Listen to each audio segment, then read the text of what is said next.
Episode 40, the 5 people you spend the most time with.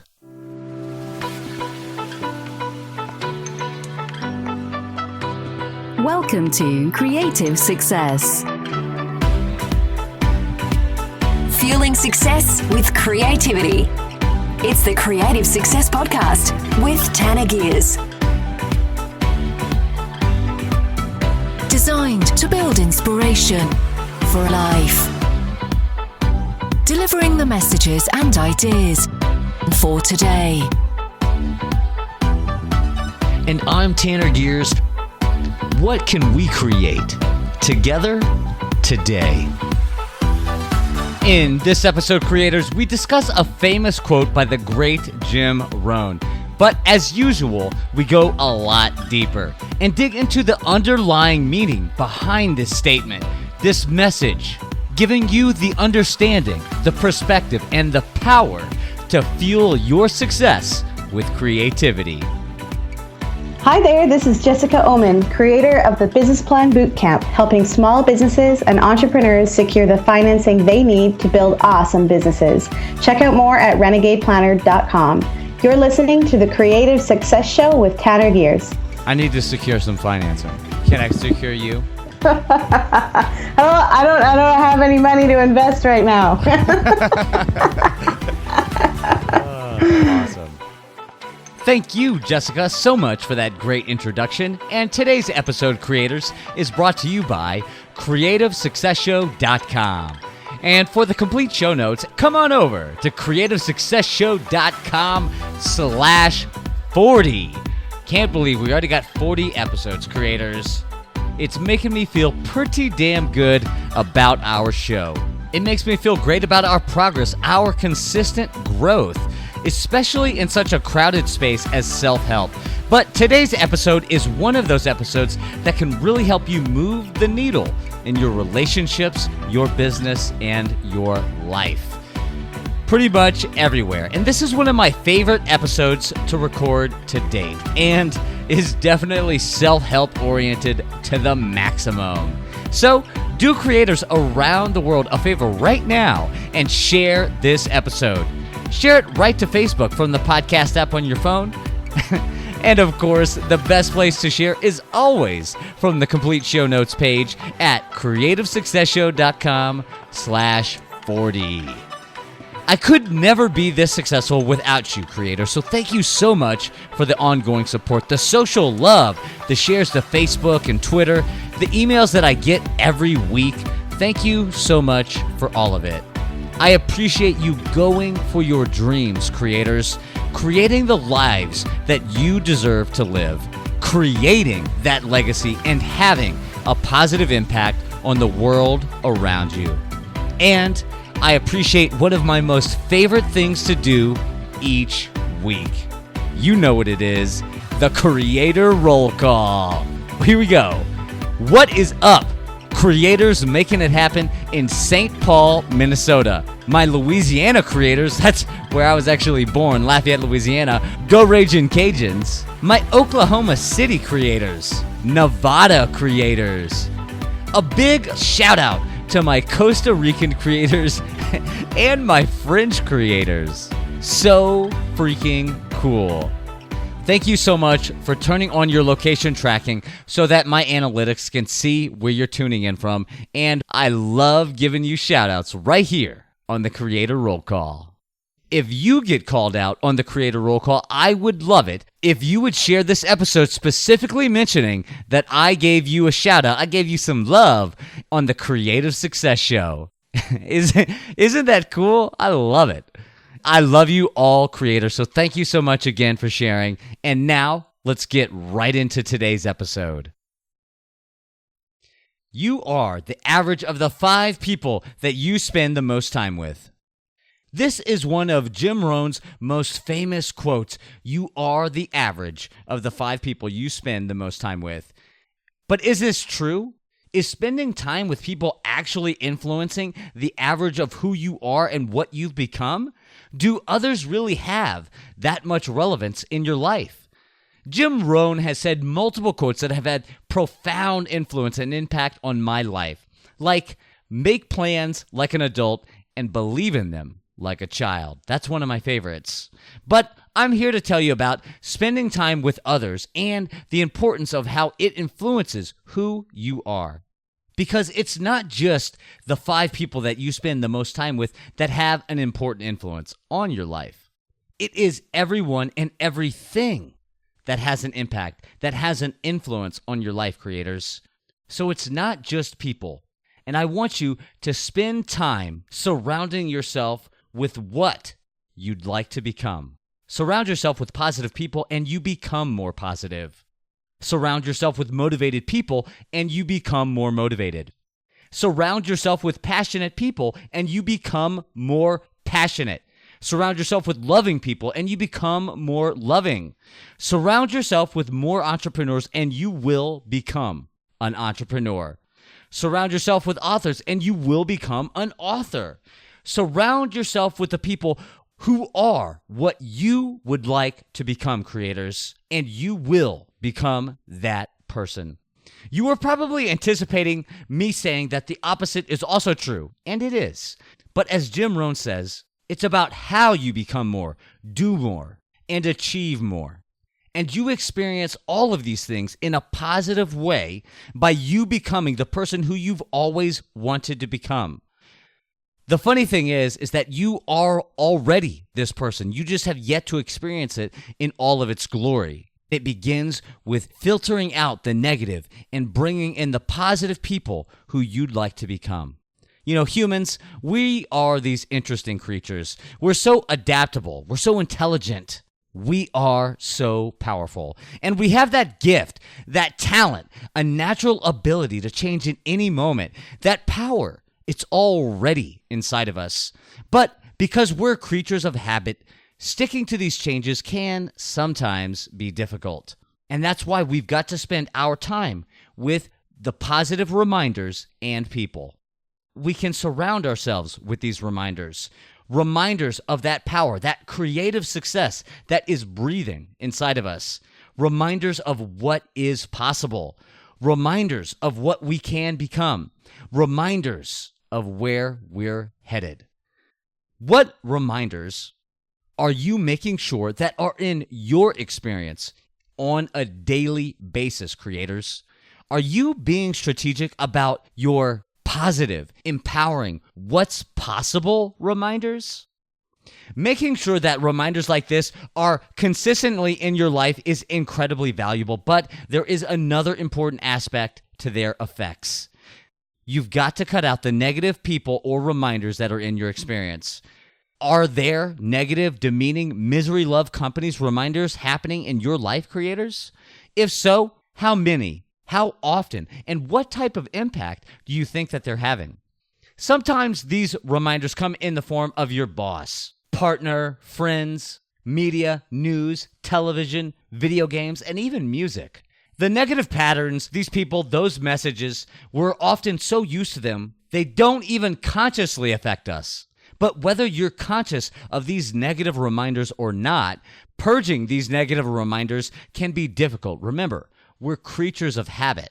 But every time that you rid them from your life, all of those positive reminders, they become that much more powerful. And so do you. People are the most influential reminders, though. And so I ask you, who are you spending your time with, your life with? Your coworkers, boss, friends, and family, they can all fall into either category. Decisions. Are you sharing your valuable time with complainers? With people who have things that just always seem to be difficult, and then they let you know about it, like their job, their relationships, kids, and everything else? Or are you spending time with people who encourage you? People who say, show, and believe that your goals, your dreams are possible. Are you spending time with people who compliment you, support you, and make you laugh? Maybe you like to watch the news every night. And I ask you, what is the ratio of amazing, feel-good stories to bad, murderous, political, or whatever negative stories? And so, a more important question is, why subject yourself to the crap that's out there? It doesn't affect you, creators. It does not affect you on a day-to-day basis. The only way that it can is if you give it attention, your time, your focus, and you do that when you turn on the television, when you listen to the news, when you see that stuff, those images come into your experience. That's how it affects you. It's at an unconscious level, but nevertheless, it is at a level. You may think that these things matter, but they don't. It doesn't matter who's president. It doesn't matter who killed who. If that's your purpose, if that's your dream, your goal in life, then I commend you for knowing what you want, making a change in the country, in the world around you, at that level, at the government level. But you better go after it with a vengeance that's reciprocal to what you witness on television. Evoke change in government. Get legislation passed for gun laws or whatever. Guess what? The best way to do that is become a politician. What's that? Politics are crooks? You'd never want to be or could imagine being a politician? How about a protester or a committed activist who shows up at all the big rallies, the conventions, and the polling booths? If that isn't you, then why are you talking about it? Why are you giving it your attention, your time? Creators, I redirect you. I want you to focus on the things that improve your daily life, not hinder them. So don't give any time, any attention, any of your life to what is being spewed, the negativity that is throwing up on the news. It's not supporting you getting from A to B, from where you are to where you wish you were. Save your money. Save your life, that positive life that you are creating, and turn your TV off. Don't watch the news, creators. Be the news. Build something. Create something. Write something that makes you the news. Then you can watch that. The same goes for video games and movies. Where are you spending your time, your life, your attention? You've only got so many resources to spend, so be careful how you spend them. The greatest thing about this concept is understanding that you can spend your currency however you like. For example, I love hip-hop music. I always have, always will. I love dancing to hip-hop. I love the bass. But my hip-hop taste has changed. When I was in high school, all the way through college, and even into my late 20s, I listened to all types of hip-hop music. The hip-hop that made me dance. The I'm the greatest thing to walk this earth hip-hop. You know, making money, getting women, fancy cars, houses, vacations. The empowering hip-hop of what is possible for you. But I also listened to more gangster hip-hop. Murderous, violent, bloodbath, I'm gonna kill you hip-hop. And thank God that I have cut that shit out of my life, out of my day. It's all about the boys, right? The homies. Bros before hoes, as they would say. I've cut it out of my influence. When I was 19, I was robbed at gunpoint. I never heard them entering my apartment. I was a pretty heavy sleeper back then, and I woke up to a guy pulling me up from my bed by my shirt. Before I even knew what was going on, he pistol whipped me in the face. I slowly turned my head back from being hit over the head with a handgun. He had a hat on, turned backwards, and a bandana over his face. He had acne scars, the high cheekbones, olive-colored skin, and that look in his eye. I almost said his name, but I kept my mouth shut. They just kept asking, "Where's the money? Where's the money?" And I just sat there in silence, while one of them held a gun to my head. After they left, I heard a voice, and it was Tony. "Brian, I'm walking into your apartment right now. The door's open. Where are you?" Brian Staples was my roommate, and Tony Gigliotti was who I thought pistol whipped me in the face. The high cheekbones, acne scars, the olive skin, his look is unmistakable. But when I ran out, he was in completely different clothing, and he could not have changed that fast. Little did I know, though, he had a little brother. Brian and Tony, they set me up. I wanted to believe that my friends would never do anything like that to me. I wanted to believe that my boys were my boys. I could trust them, and we would go to battle together. But I was just some dumb white kid. A dumb white kid who listened to hardcore gangster rap. Nice car, big rims, big stereo, the whole thing. I had it. And I had a bunch of Nikes to match my baggy urban clothing. I was getting into fights all the time, drinking alcohol heavy on weekends, smoking weed every goddamn day. I look back at that today and wish I had the wisdom that I do now. I wish I could have realized the messages that I was hearing, the constant embedded messages of drugs, alcohol, robbery, murder, violence, and all that other bullshit. That gangster hip-hop music was a permanent construct of my life and heavily influenced the way that I lived it. I embodied those messages, and so did the people that I chose to hang around with. And at this time in my life, I was also very angry. I was violent. And I know that the messages in my choice of music perpetuated these emotions and behaviors. Now, fast forward back to today, I still listen to hip-hop music. But I only listen to hip-hop music that makes me want to dance and power through my workouts. Again, I exclude the violence, murder, robbery, and any message that I don't align with today. This is why I don't watch the news. This is why I don't hang around negative people, disingenuous people, or those who aren't actively building a better life or maintaining a great life. I ain't got time for all that shit because I understand Jim Rohn's gross summarization of the concept behind this message. You are the average of the 5 people you spend the most time with. At a deeper, more meaningful way, who you are, what you will become is more comprehensive. It's about the people that we surround ourselves with or not. The messages that we allow to come into our ears or don't. The images, videos, and things that we choose to watch or not. It's about the attention we give, the books we read or don't.